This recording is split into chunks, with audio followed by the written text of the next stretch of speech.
नमस्कार, मैं हूं नगमा। आप देख रहे हैं 5 की बात। बिहार के छपरा में मांझी प्रखंड में बिहार और उत्तर प्रदेश को जोड़ने वाला एक पुल है जिसका नाम है जयप्रभा पुल। और इस पुल का इन दिनों बहुत ही बुरा इस्तेमाल हो रहा है। बताया जा रहा है कि यहां पर कोविड संक्रमितों के शवों को फेंकने का काम किया जा रहा है। आए दिन यहां पे एम्बुलेंस आती है, शवों को फेंक कर निकल जाती है। कुछ लोगों के मुताबिक पिछले दिनों कोविड शवों के अंतिम संस्कार में मुश्किल आ रही है और उसके बाद ये हरकत बढ़ी है। मैंने जिला के पुलिस के बड़े पदाधिकारियों से भी और यहाँ के स्थानीय थाना प्रभारी से भी मैंने बात किया है। उस पर सख्ती करिए कि लोग बॉडी बिगे ना, उसको डिस्पोजल करने का जो तरीका है उस तरीका से करिए, या फिर अगर पानी में कहीं बिगना है तो उसके भी तरीके जो बनाए गए हैं, वहाँ जो पानी में ही वह नीचे दब जाए, फिर वह बह करके कहीं दूसरे जगह न लगे, ऐसे करने का काम आप करें। और उसके लिए प्रशासनिक स्तर पर वहाँ कड़ाई हो, प्रशासनिक स्तर पर व्यवस्था हो। मैंने बड़ी अधिकारियों को भी और थाना प्रभारी को भी मैंने ऐसा आग्रह किया है। और बक्सर में भी खबर आई थी कि गंगा में लाशें तैर रही थीं। 71 लाशों का आज पोस्टमार्टम किया गया है। हालांकि अभी इनकी मौत की वजह साफ नहीं हो पाई है, वो इसलिए क्योंकि शवों की हालत बहुत ही खराब है, लेकिन इन सबके डीएनए सुरक्षित रखे गए हैं। इसके पहले बिहार और उत्तर प्रदेश के बीच ये विवाद चलता रहा कि शव किसके हैं। तो बहुत ही दिल दहलाने वाली ये तस्वीरें और अजीब इस आपदा के दौरान ये और भी अजीब और वहशत फैलाने वाली तस्वीरें और खबरें सामने आ रही हैं। बिहार से मनीष हमारे साथ जुड़ रहे हैं, मेरे सहयोगी मनीष कुमार। बक्सर से ये खबर आई जिसके बाद मनीष, उत्तर प्रदेश और बिहार में ये झगड़ा शुरू हो गया कि ये लाशें कहाँ की हैं। दूसरे की लाशों के क्रिमेशन को लेकर जो कोविड पॉजिटिव पेशेंट्स हैं उसको लेकर काफ़ी बदइंतजामी है। और इस वजह से ये जो जयप्रभा पुल की खबर हमने देखी अभी, वहाँ पर से लाशें फेंकी जा रही हैं। किस तरह की जानकारियाँ इस पर आई हैं, क्योंकि डिस्पोजल को लेकर भी बहुत सवाल उठे हैं और जैसा कि इस वहाँ पर स्थानीय विधायक बता रहे थे कि इस वजह से भी परेशानी आ रही है। पहले मैं आपको बता दूं नगमा कि वो स्थानीय विधायक नहीं हैं, वो महाराजगंज से सांसद हैं जनार्दन सिंह सिग्रीवाल, जिन्होंने इस लाशों को इस तरीके से डिस्पोज किए जाने पर उन्होंने वहां के स्थानीय जिला प्रशासन सारण यानी छपरा के जिला प्रशासन से बात किया कि सरयू नदी के ऊपर ये पुल बना हुआ है जयप्रभा सेतु, जो बलिया उत्तर प्रदेश और छपरा बिहार के छपरा को जोड़ता है। और यहाँ पे इससे कुछ दूर के आगे ये गंगा और सरयू का संगम भी होता है। गंगा जो ये उत्तर प्रदेश और ये बिहार के छपरा के साइड से आती है। और वहाँ पर अगर लोग लाशों को फेंक रहे हैं तो उसके पीछे 2 कारण हैं। एक, उनके पास पर्याप्त आर्थिक संसाधन नहीं है और वो कहीं ना कहीं एक डर है कि अगर वो पारंपरिक तरीके से अंतिम संस्कार करेंगे तो वो भी संक्रमित हो जाएंगे। तो लोगों के बीच में ये जो भ्रांतियां हैं ये सबसे बड़ा ऑब्स्टेकल है। दूसरी बात यह है कि लोग एम्बुलेंस वालों को से बॉडीज नहीं लेते हैं और उनके ऊपर छोड़ देते हैं, तो उसमें एम्बुलेंस का जो चालक है उसे कुछ पैसे देके कहते हैं कि आप जाके संस्कार कर दीजिए, तो वे संस्कार ना करके उन लाशों को वो नदी में फेंक देते हैं, क्योंकि उनको लगता है कि रनिंग वाटर है तो ये पानी यहाँ से, इस पानी में जो है ये लाश जो है यहाँ से आगे चला जाएगा, तो किसी को ये जानकारी नहीं होगी। जहाँ तक बक्सर की घटना का सवाल है, निश्चित रूप से वहाँ पर जो अब सफाई दी गई है कि हमने पोस्टमार्टम कराया लेकिन वो लाशें इतनी सड़ चुकी थी, इतनी पुरानी थी, तो उसके कारण जो है ये पता नहीं चल पाया कि आखिर किन कारणों से मौत हुई है। तो नगमा, एक तरह से आप कह सकते हैं कि जो ब्यूरोक्रेसी है, कल से बिहार का जो प्रशासन है वो इस बात को साबित करने में लगा हुआ था कि ये लाशें बिहार की नहीं है बल्कि यूपी से एक तरह से पानी में फ्लोट करके ये आई हैं। और ये पोस्टमार्टम का जो रिपोर्ट बनाया गया उसी बात को एक तरह से रिकन्फर्म करने के लिए किया गया और सभी शवों को दफनाया गया। हालांकि आज उस घाट पर लकड़ी की व्यवस्था की गई है और कहा गया है कि अब कोई लाश अगर तैर के आएगी तो उसका अंतिम संस्कार पारंपरिक तरीके से किया जाएगा। नगमा जी धन्यवाद मनीष। जैसा कि सांसद महाराजगंज के जानकारी दे रहे थे कि इस तरह की लाशें, चूंकि वहां पर ठीक तरह से क्रिमेशन नहीं हो पा रहा, इसलिए भी लाशें बहाई जा रही हैं नदियों में, तो इस पर भी अब अधिकारियों को, सरकार को ध्यान देने की जरूरत है। किसी एक अलग किस्म का संक्रमण और महामारी फैल सकती है अगर इस तरह की घटनाएं होती रही तो। और इस वक्त आपको ले चलते हैं दिल्ली के उप मुख्यमंत्री मनीष सिसोदिया संबोधित कर रहे हैं जनता को। ध्यान रखूंगा, अमेरिका ने आज तक एक भी वैक्सीन नहीं दी किसी देश को। यूरोप के किसी देश ने, वो भी इंटरनेशनल कम्युनिटी का हिस्सा है, वो भी इंटरनेशनल ट्रीटीज का हिस्सा है जिसका हमारी सरकार है, उन्होंने नहीं दी। यूरोप के किसी देश ने नहीं दी, जापान ने किसी को नहीं दी। हमारे देश की सरकार जो है 93 देशों को जा जाके वैक्सीन बांट रही है, कह रही है हमारे देश के लोग करते रहे, हम तो देंगे दूसरे लोगों को। सारे देशों ने अपने देश के लिए वैक्सीन सुनिश्चित करी। जब उनके सब नागरिकों के लिए वैक्सीन हो गई तो उसके बाद वो कह रहे हैं भाई बताओ इंटरनेशनल कम्युनिटी में किसको चाहिए। फ्रांस ने पिछले महीने, मार्च से शुरू नहीं की भारत सरकार की तरह से, उन्होंने सेंट्रल गवर्नमेंट की तरह से, फ्रांस ने पिछले महीने से इंटरनेशनल कम्युनिटी को वैक्सीन देनी शुरू की है।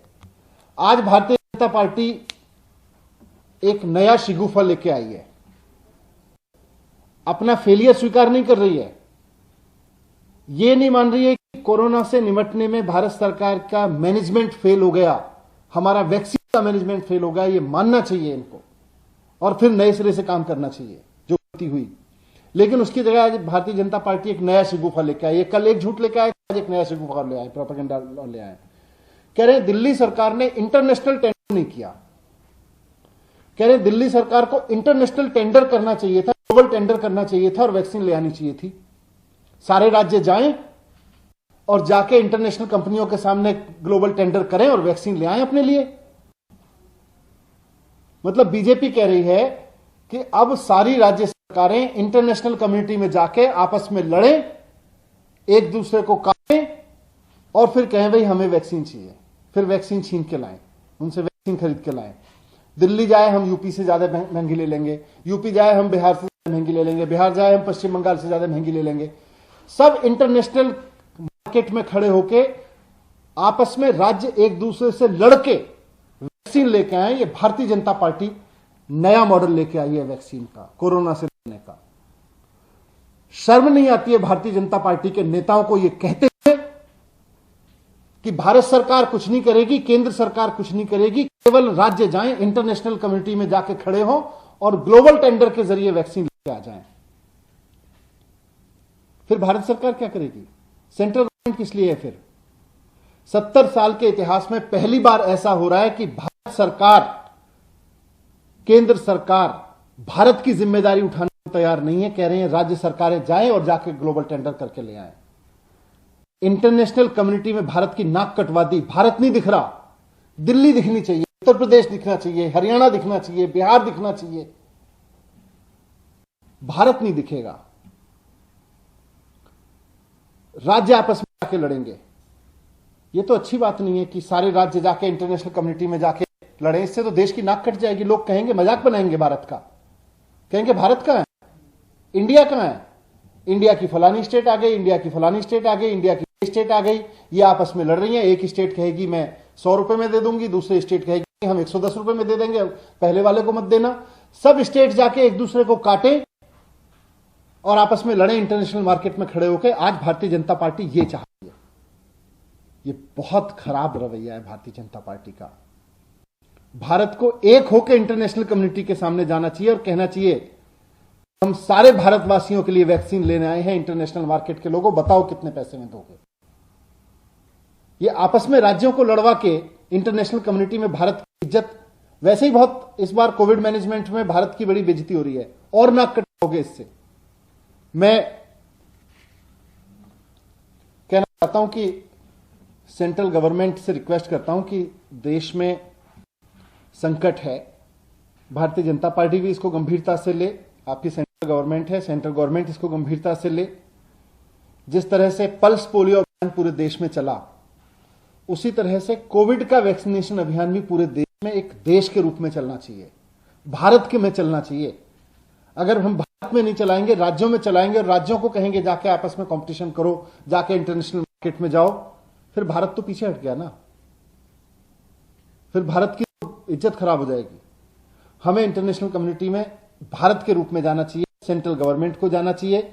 जिस तरह से पल्स पोलियो अभियान चला, उसी तरह से पूरे देश में कोविड वैक्सीनेशन का अभियान चलना चाहिए। भारत सरकार को सभी राज्यों की तरफ से जाके इंटरनेशनल कम्युनिटी से दवाएं लेनी चाहिए, वैक्सीन लेनी चाहिए और लेके आनी चाहिए और फिर राज्यों को उपलब्ध करानी चाहिए। पूरे देश को इस वक्त एक पूरे देश में फ्री वैक्सीनेशन प्रोग्राम की जरूरत है। ये वक्त राज्यों को आपस में लड़ाने का नहीं है। दिल्ली और केंद्र सरकार के बीच वैक्सीन रोल आउट को लेकर या वैक्सीन की अवेलेबिलिटी को लेकर जो टकराव है, वो कल भी हमने देखा कि बीजेपी के नेता और दिल्ली के उप मुख्यमंत्री मनीष सिसोदिया ने एक दूसरे के ऊपर आरोप प्रत्यारोप लगाए। दिल्ली सरकार ने पहले इतनी डिमांड की है, केंद्र सरकार का कहना है कि इन्होंने डिमांड कम की। अब मनीष सिसोदिया आरोप लगा रहे हैं कि केंद्र सरकार जो बातें कह रही है वो ये कि इंटरनेशनल कमिटी के सामने राज्य जो है वो ग्लोबल टेंडर करें, वहां जाकर एक दूसरे से कंपीट करें और वैक्सीन अपने लिए लेकर, यानी कि केंद्र सरकार अपनी जिम्मेदारी से बच रही है। ये केंद्र सरकार की जिम्मेदारी होनी चाहिए कि वो वैक्सीन उपलब्ध कराए राज्यों को, पर अब राज्य सरकार जो है वो इंटरनेशनल कमेटी के सामने जाकर टेंडर दें और अपने लिए वैक्सीन लेकर आए, ऐसा केंद्र सरकार की मंशा है। दिल्ली के उप मुख्यमंत्री मनीष सिसोदिया का ये कहना है कि पहले दूसरों को वैक्सीन बांटी गई, ऐसा किसी देश ने नहीं किया, जबकि अपने यहाँ की जनता के लिए, अपनी आबादी के लिए वैक्सीन पूरी जो है पर्याप्त मात्रा में नहीं है।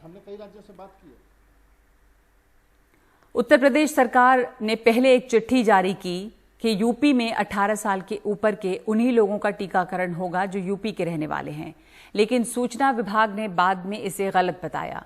जबकि मेरठ के सरधना में एनडीटीवी की टीम एक टीकाकरण केंद्र पहुंची तो पता चला कि ऐसा नहीं हो रहा है। टीका लगाने वाले स्वास्थ्य कर्मियों ने बताया कि वो आधार कार्ड में यूपी का पता देखकर ही वैक्सीन लगा रहे हैं। मेरठ के सरधना से हमारे सहयोगी रवीश रंजन की ये रिपोर्ट। मैं इस वक्त मेरठ के सरधना में हूं और यहां पर आप देख सकते हैं कि वैक्सीनेशन हो रहा है। 18 साल से जो भी ऊपर के लोग हैं उनका वैक्सीनेशन हो रहा है। ये आप देखिए एक लंबी कतार यहाँ पर लगी हुई है लोगों की, और चूंकि सरधना में भी काफ़ी कोविड के मरीज़ आ रहे हैं, तकरीबन 1000 से ज़्यादा यहाँ पर लोग संक्रमित हैं, तो उसके वजह से अब लोगों के अंदर वैक्सीन लगाने को लेकर काफ़ी जागरूकता भी आई है और डर भी है कि इस रोग के कहीं चपेट में ना आ जाए, तो इसके वजह से वैक्सीनेशन का काम अब तेज़ी पर है।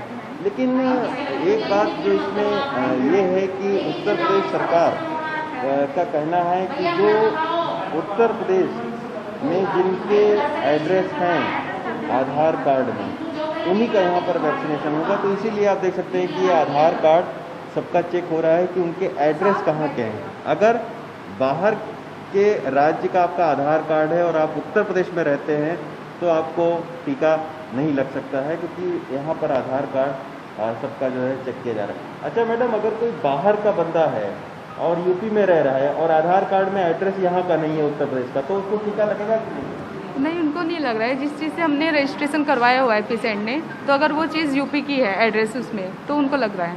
अच्छा, और जैसे अगर मेरा मतलब कि आधार कार्ड है दिल्ली के पते का और मैंने यहाँ पर अपना रजिस्ट्रेशन करवा रखा है और शेड्यूल कर रखा है, तब भी नहीं लगेगा? फिर भी नहीं लगेगा। रजिस्ट्रेशन भले हो चुका हो या नहीं हुआ हो, लेकिन वो जो है प्रॉपर एड्रेस उनका यूपी का होना चाहिए। ये आप लोग को निर्देश मिले हैं कि निर्देश दिया गया जी, निर्देश दिए गए हैं हमें।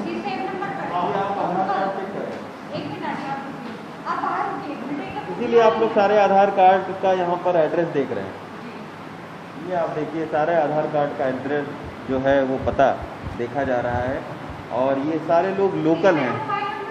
और आप अच्छा कहाँ के हैं? जी शिवम नाम है मेरा, शिवम। आप यहीं के रहने वाले हैं? अच्छा, तो ये सबका आधार कार्ड चेक किया जा रहा है और आधार कार्ड में जो एड्रेस है वो उत्तर प्रदेश का होना चाहिए, तभी यहाँ पर टीका लगेगा। हालांकि सरकार का ये जरूर स्पष्टीकरण है कि उत्तर प्रदेश में अगर बाहर के भी राज्यों के लोग रह रहे हैं तो उनको टीकाकरण उनका किया जाएगा, लेकिन फिलहाल ज़मीन पर जो हम देख रहे हैं, जो हमें स्वास्थ्य कर्मी यहाँ पर बता रहे हैं, उनका यही कहना है कि उत्तर प्रदेश में रहने वाले लोगों का जो आधार कार्ड है वो उत्तर प्रदेश का ही एड्रेस होना चाहिए, तभी टीका लग सकेगा। अगर आप उत्तर प्रदेश में रहते हैं और बाहर के राज्य का आपका आधार कार्ड है तो आपको इस तरीके के जो टीके हैं वो यूपी में नहीं लग सकते हैं। सरधना से राकेश सिंह के साथ रवीश रंजन शुक्ला, एनडीटीवी इंडिया।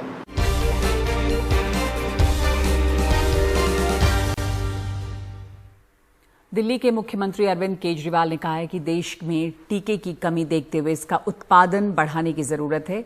केंद्र से कहा है कि देश में टीके की कमी एक बड़ी चुनौती है, इसका युद्ध स्तर पर उत्पादन जरूरी है। देश में सिर्फ 2 कंपनियां टीका बना रही हैं। महीने में 6-7 करोड़ डोज ही तैयार हो पाते हैं, इसलिए टीका बनाने में और कंपनियों की मदद ली जाए। टीके का फॉर्मूला साझा करके उत्पादन बढ़े। पूरे देश को जल्द टीका लगाने का यही एक रास्ता है। उनका कहना है लाभ का एक हिस्सा मूल कंपनियों को दे सकते हैं।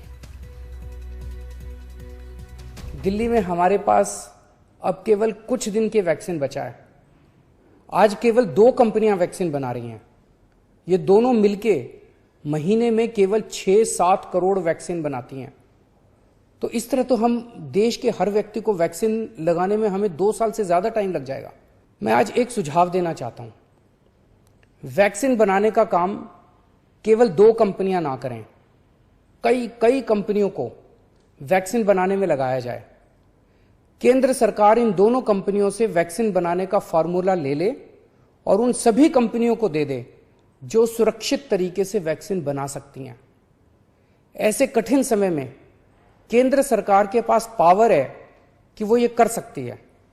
वैक्सीन बनाने का फॉर्मूला सार्वजनिक करके उन कंपनियों को दे सकती है जो वैक्सीन बनाना चाहती हैं, और यह सुनिश्चित किया जाए कि भारत में जो भी प्लांट वैक्सीन बनाने में सक्षम है उन सब में वैक्सीन का उत्पादन होना चाहिए और हर भारतवासी को वैक्सीन लगनी चाहिए। यही एक तरीका है जिसके द्वारा हम जल्दी से जल्दी सभी भारतीयों को वैक्सीन लगा पाएंगे। अरविंद केजरीवाल ने यह भी कहा है कि दिल्ली में अब ऑक्सीजन बेड की कोई कमी नहीं है। कोरोना की दूसरी लहर भी अब कम हो रही है थोड़ी। आप सभी के सहयोग से लॉकडाउन भी सफल रहा। हमने पिछले कुछ दिनों में ऑक्सीजन के बेड भी खूब बढ़ाए हैं।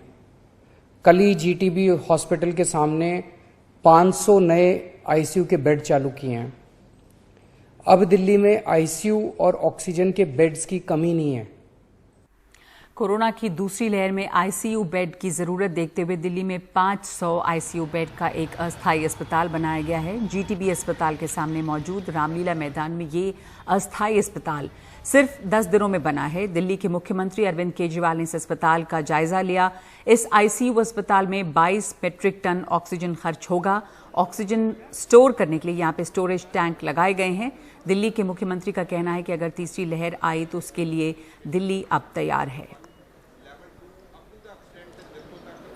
और महाराष्ट्र सरकार में 18 से 44 साल के लोगों का टीकाकरण फिलहाल रुक सकता है। ये बात राज्य के स्वास्थ्य मंत्री राजेश टोपे ने कही है। उनका कहना है कि राज्य के पास फिलहाल 2.75 लाख वैक्सीन बची है। इसका इस्तेमाल 45 साल से ऊपर के लोगों के लिए किया जाएगा जिनको दूसरा डोज लगना है।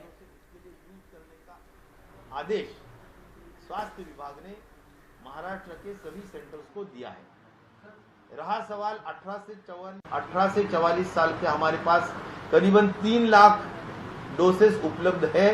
वो हम अभी पूरा स्टॉप करके 45 साल के जो सेकेंड डोज है उसके लिए यूज करने का आदेश स्वास्थ्य विभाग ने महाराष्ट्र के सभी सेंटर्स को दिया है।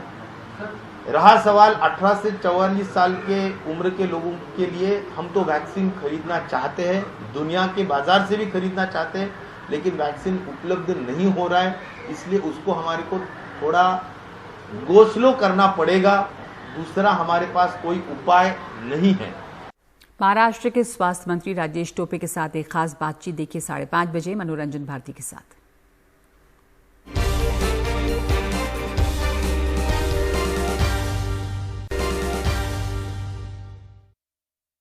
नमस्कार, एनडीटीवी इंडिया में आपका स्वागत है। मैं हूं मनोरंजन भारती और हम सीधे चलेंगे महाराष्ट्र। मुंबई सुर्खियों में है आजकल कई वजहों से। एक तो स्वास्थ्य मंत्री ने कहा कि उनके पास टीके कम है, इसलिए 18 साल से लेके 44 साल के लोगों को थोड़ा इंतजार करना पड़ेगा। दूसरा, महाराष्ट्र के मुंबई मॉडल की भी काफी चर्चा हो रही है कि कैसे मुंबई ने या कहे महाराष्ट्र ने कोरोना पर एक तरह से विजय पाने में सक्सेस रहा है, उसे सफलता मिली। इन्हीं सब चीज़ों पर बात करने के लिए महाराष्ट्र के स्वास्थ्य मंत्री टोपे साहब हमारे साथ हैं। राजेश टोपे साहब, आपका बहुत बहुत शुक्रिया, आपने वक्त निकाला एनडीटीवी से बातचीत करने के लिए।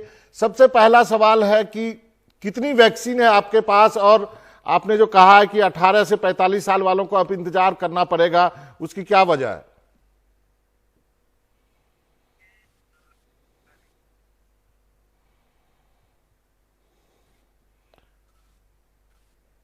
ऑडियो म्यूट है सर, ऑडियो म्यूट है, अनम्यूट कर लीजिए। हाँ, अभी आवाज आ रहा है? आ रही हाँ, बताएं। तो वैक्सीनेशन का 2 तरीके का प्रोग्राम है। एक है 45 उम्र के आगे के वैक्सीन और 45 उम्र के कम 18 से 44। तो 45 उम्र के ज्यादा जो वैक्सीन है वो तो राष्ट्रीय प्रोग्राम है, और उसमें सिर्फ हमारे पास अभी बचे हैं 36,000 वैक्सीन डोसेस, और जो भारत सरकार ने भेजे हैं। तो आज हमें सेकेंड डोज जो देना है वो कोवैक्सीन का करीबन 4 लाख का आंकड़ा है, और कोविशील्ड का करीबन 16 लाख का आंकड़ा है। तो कोविशील्ड 16 लाख, कोवैक्सीन 4 लाख, कुल मिला के 20 लाख लोगों को हमारे को सेकेंड डोज ड्यू हो चुका है, जिनको हमें देना ही चाहिए। तो हमारे पास भारत सरकार ने जो भेजा है वो सिर्फ 36,000 आज उपलब्ध है, और कोविशील्ड जो है वो 6 लाख उपलब्ध है। तो आज के दिन में तो मैं ये चाहता हूं कि अभी जो कोवैक्सीन के जो लोग हैं उनको अगर ड्यू डेट पे देना है, तो हमारे स्टेट का जो प्रोग्राम चल रहा है 1844 का, वो 1844 के प्रोग्राम में से आज हमारे पास उपलब्ध 3 लाख वैक्सीन है वो हम डाइवर्ट कर रहे हैं। इसका मतलब है हमको टोटली वो गो स्लो करना पड़ेगा। अभी जैसा उपलब्ध होगा या जैसा आएगा वैसा हम देखेंगे, लेकिन आज 18 to 44 भारत सरकार का वैक्सीन न आने की वजह से हमारा स्टेट का प्रोग्राम रोकना पड़ेगा और टोटली वैक्सीन डाइवर्ट करना पड़ेगा, तभी हम हमारे 45 उम्र के आगे के कोवैक्सीन के लोगों को वैक्सीन दे पाएंगे। और रहा सवाल कोविशील्ड का, तो कोविशील्ड के 16 लाख बाकी है, उसमें से 6 लाख अभी गवर्नमेंट ऑफ इंडिया से आए हैं, आज आएंगे, यानी आज रात को आएंगे। तो आज हम आएंगे तो वो हम देंगे। फिर भी 10 लाख का आंकड़ा अभी बाकी है, जो उत्तरदायित्व है, जो जिम्मेदारी है भारत सरकार की, और वो भारत सरकार ने निभानी चाहिए। मैं स्वास्थ्य मंत्रालय के कंटिन्यूअसली टच में हूं, लेकिन भारत सरकार से हमारे को उपलब्धि नहीं मिल रही है वैक्सीन की। इस वजह से हमें बहुत ही स्लो डाउन करना पड़ रहा है। ये तो बहुत बहुत बड़ा आंकड़ा है। आपको 16 लाख चाहिए, 6 लाख आपको मिलेंगे, 10 लाख लोग कहाँ जाएगा, फिर कितना इंतजार करना पड़ेगा? इसकी वजह क्या हो सकती है? क्या केंद्र सरकार ने पूरी तैयारी नहीं की, या फिर क्या वजह हो सकती है? नहीं, हम तो देखिए केंद्र सरकार के पोर्टल में पूरे आंकड़े हैं, किस तरह से वैक्सीनेशन चल रहा है, क्या क्या चल रहा है, सेकेंड डोज किसके बाकी है, ये टोटल पिक्चर उनके पास क्लियर होता है। तो उनका ये जिम्मेदारी का ही और उनका उत्तरदायित्व ही है कि उन्होंने ये जो कम से कम सेकेंड डोज का जो आंकड़ा है वो ड्यू डेट पे देना ही चाहिए। इट इज मैंडेटरी, मैं तो ये कहूंगा, लेकिन नहीं हो रहा है। मैं स्वास्थ्य मंत्री से बात भी किया, लेकिन स्वास्थ्य मंत्री बोल रहे कि अभी जब जो अगर होगा तो हम क्यों नहीं देंगे राजेश जी, हम तो जरूर देंगे। और मुझे कोई उनसे ये नहीं है, लेकिन एक है कि प्लानिंग में कई गड़बड़ी हो रही है, तो नहीं आ रहा है। बस ये मैं इतना ही कहूंगा कि भारत सरकार को मैं फोल्डेड हैंड से रिक्वेस्ट करूंगा कि आप हमें वैक्सीन दो, बाकी कुछ नहीं कह सकता हूं मैं।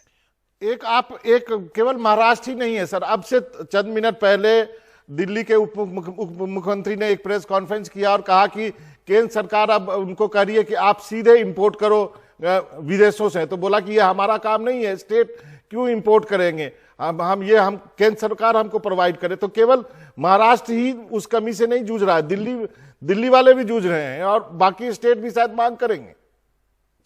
नहीं, मैं तो ये चाहता हूं कि देखो, जो प्रोग्राम अभी 18 से 44 उम्र के लोगों का प्रोग्राम अगर स्टेट की जिम्मेदारी के ऊपर छोड़ा है, तो हम दुनिया से वैक्सीन लाने को तैयार है। हम ये भी चाहते हैं कि अगर कोवैक्सीन और कोविशील्ड यहाँ पर भी उपलब्ध है तो हम वो खरीद के हमारे लोगों को 18 से 44 की उम्र के लोगों को देने को तैयार है। हम एक चेक से 12 करोड़ हमारे को जो वैक्सीन चाहिए वो हम एक चेक से खरीदने को तैयार है। हमारे माननीय मुख्यमंत्री जी और हमारी पूरी मंत्रिमंडल ने उसको सहमति दी है।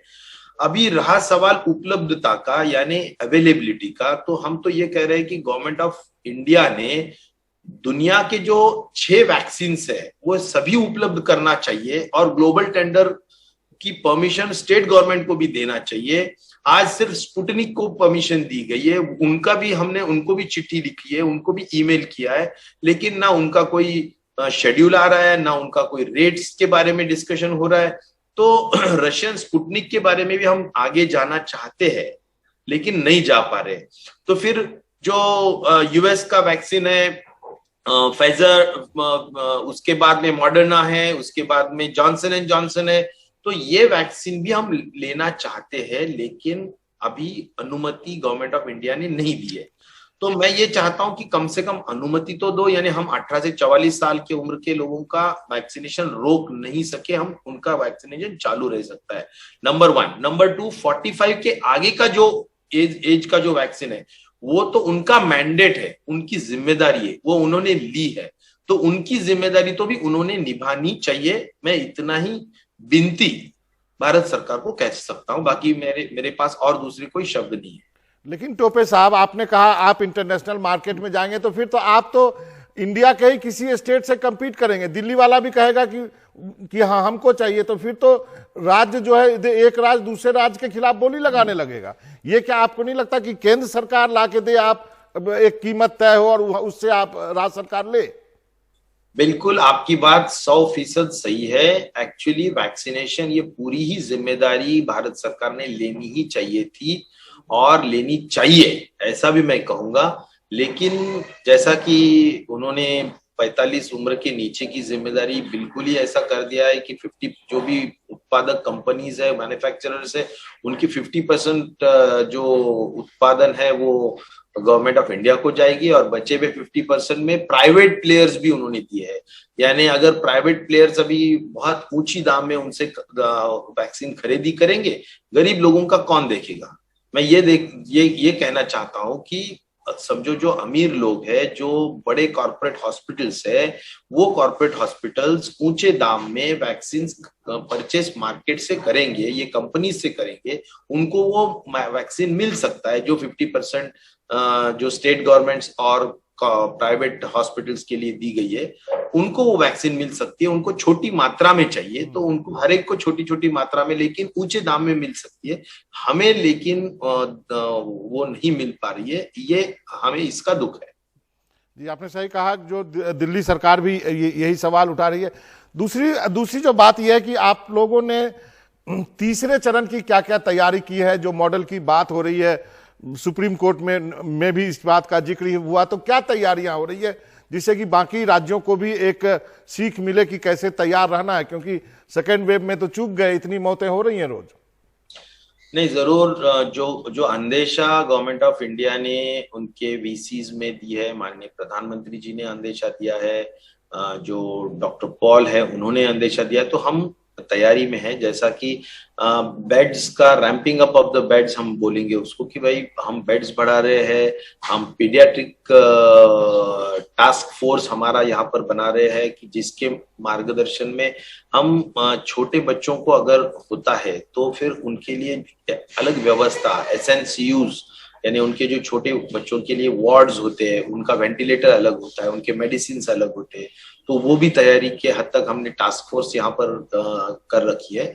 इतना ही नहीं तो ज्यादातर जो भी मेडिसिन है वो उसकी भी जो अहम मेडिसिन है, रेमडेसिविर है, ऑक्सीजन के हद तक जो लिक्विड ऑक्सीजन का हमारा जो सेल्फ सफिशिएंट स्टेट होना चाहिए, इसीलिए हम PSA प्लांट्स जो है वो लगा रहे हैं। करीबन 300 PSA प्लांट्स की ऑर्डर दी है। PSA प्लांट का मतलब है एटमॉस्फेरिक ऑक्सीजन, यानी एटमॉस्फेयर का जो हवा से ऑक्सीजन कन्वर्जन करने के जो प्लांट्स है, करीबन 300 के ऊपर हमने ऑर्डर्स दिए हैं जो ऑनगोइंग है, कुछ इरेक्शन में है, कुछ कमिश्निंग में है। करीबन 40 प्लांट्स कमीशन हो चुके हैं। हमने ग्लोबल टेंडर भी निकाला है। ग्लोबल टेंडर में हम लिक्विड ऑक्सीजन भी खरीदना चाहते हैं 25,000 मेट्रिक टन। फिर उसके बाद में PSA प्लांट भी बाहर से खरीदना चाहते हैं। फिर ISO टैंक्स जो बोलते हैं लिक्विड ऑक्सीजन स्टोरेज के लिए जो ISO टैंक्स होते हैं वो भी हम खरीदना चाहते हैं। रेमडेसिविर हम 3 लाख रेमडेसिविर के वाइल्स के लिए ग्लोबल टेंडर में हमने करीबन 6 कंपनीज को ऑर्डर दे चुके हैं।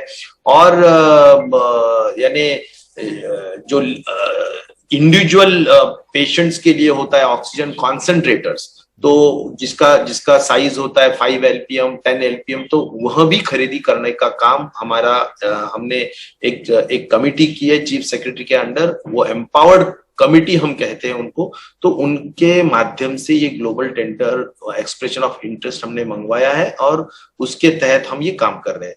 तो मैं ये कहना चाहता हूं कि सभी संसाधन जो भी चाहिए वो हम इकट्ठा कर रहे हैं। अभी हम नया एक पोस्ट कोविड एक अनुभव हमें आ रहा है, वो है म्यूकर माइकोसिस का। म्यूकर माइकोसिस ये जो है, इसके माध्यम से भी जो एम्फोटेरेसिन नाम की जो एम्फोटेरेसिन बी नाम का जो इंजेक्शन है, वो इंजेक्शन भी बड़े मात्रा में हम 1 लाख वायल्स हमने अभी हमारे टेंडर निकाला है। 3 दिन में हम वो भी खरीद करके हम रखेंगे, क्योंकि उसकी भी संख्या बढ़ रही है। तो मुझे लगता है उसकी भी तैयारी करके रखना चाहिए। उसके लिए अलग वार्ड्स हम कर रहे हैं। जो टर्शरी केयर के जो भी यूनिट्स है, खासतौर पर जो गवर्नमेंट के हॉस्पिटल्स है, गवर्नमेंट मेडिकल कॉलेजेस है और प्राइवेट मेडिकल कॉलेजेस है, उनके जो हॉस्पिटल्स है, ये हॉस्पिटल्स में हम अलग वार्ड, सेपरेट आइसोलेटेड वार्ड्स कर रहे हैं, क्योंकि उनको बहुत ही मल्टी डिसिप्लिनरी अप्रोच चाहिए। यानी ENT डॉक्टर भी चाहिए, ऑप्थेल्मोलॉजिस्ट भी चाहिए, इंटेंसिविस्ट भी चाहिए, क्योंकि अलग अलग, क्योंकि ये ऐसा होता है कि ये फंगल इन्फेक्शन है। ये फंगल इन्फेक्शन का जो प्रभाव है वो कई हमारे फेस से रिलेटेड, जितने भी हमारे अलग अलग ऑर्गन्स हैं, सभी से रिलेटेड है। तो इसकी भी हम तैयारी कर रहे हैं। और हमारा जो यहाँ की एक योजना है कि जो प्रोग्राम है जो हम 1000 हॉस्पिटल्स में चलाते हैं, तो वह प्रोग्राम से ये मेडिसिन भी हम मुफ्त देंगे और यह प्रोग्राम के माध्यम से हम टोटली 1000 हॉस्पिटल्स में म्यूकर माइकोसिस का ट्रीटमेंट भी फ्री किया जाएगा। चलिए, बहुत तो ये सब हम कर रहे हैं। बहुत अच्छी बात है टोपे साहब। और आप, मुझे लगता है बाकी राज्य भी आप लोगों से सीख लेगी, क्योंकि इतनी जानकारी जो है एक स्वास्थ्य मंत्री को भी होना पड़ेगा, जिससे कि वो इस बीमारी से, इस लहर से जूझ सके। आपका बहुत बहुत शुक्रिया टोपे साहब, आपने वक्त निकाला NDTV से बातचीत करने के लिए। वक्त है छोटे से ब्रेक का।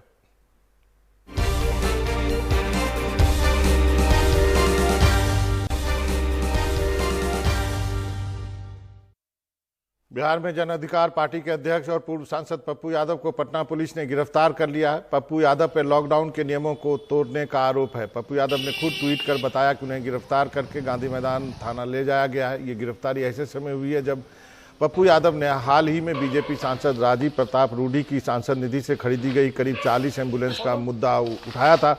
उन्होंने बताया था कि कोरोना संकट के बीच ये एम्बुलेंस किस तरह से खड़ी है। पप्पू यादव ने एम्बुलेंस के लिए ड्राइवर देने की पेशकश भी की थी।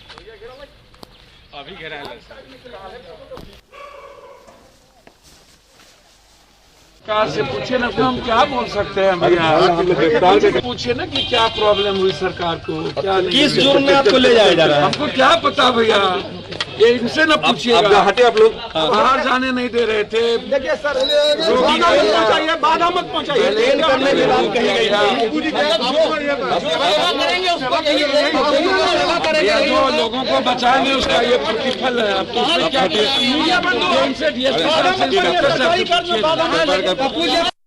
गिरफ्तारी के बाद पप्पू यादव ने कई ट्वीट किए हैं। उन्होंने नीतीश कुमार और बीजेपी पर जमकर हमले किए। पप्पू यादव ने लिखा कि सरकारों को कोरोना की तीसरी लहर से लड़ने की तैयारी करनी चाहिए, तो पप्पू यादव से लड़ रहे हैं। हमारे साथ में, मदद में, जिंदगी बचाने में प्रतिस्पर्धा करो ना, फंसाने और जेल भेजने की साजिश में समय जाया क्यों कर रहे हो। पूरे बिहार में मामला खोज रहे हैं, कैसे फंसाकर अपनी नाकामी छुपाएं। एक दूसरे ट्वीट में पप्पू यादव ने लिखा है कि नीतीश कुमार जी जो करना है जल्दी करें, आप भाजपा के दबाव में क्रूरता की हद न पार करें, इतिहास माफ नहीं करेगा। वहीं नीतीश कुमार सरकार में मंत्री भी अब पप्पू यादव के बचाव में उतर आए हैं। मंत्री मुकेश सहनी ने ट्वीट किया है कि जनता की सेवा ही धर्म होनी चाहिए। सरकार को जनप्रतिनिधि, सामाजिक संस्था एवं कार्यकर्ता को आमजन की मदद के लिए प्रेरित करना चाहिए। जनप्रतिनिधि को भी कोरोना गाइडलाइन का सख्ती से पालन करते हुए कार्य करना चाहिए। ऐसे समय में सेवा में लगे पप्पू यादव को गिरफ्तार करना असंवेदनशील है।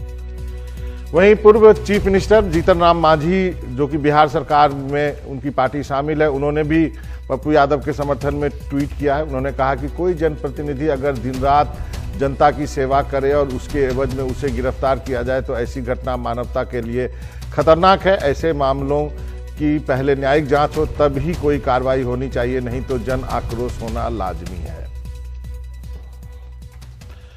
वहीं कांग्रेस ने भी कहा कि ध्यान भटकाने के लिए इस तरह की गिरफ्तारी ठीक नहीं है।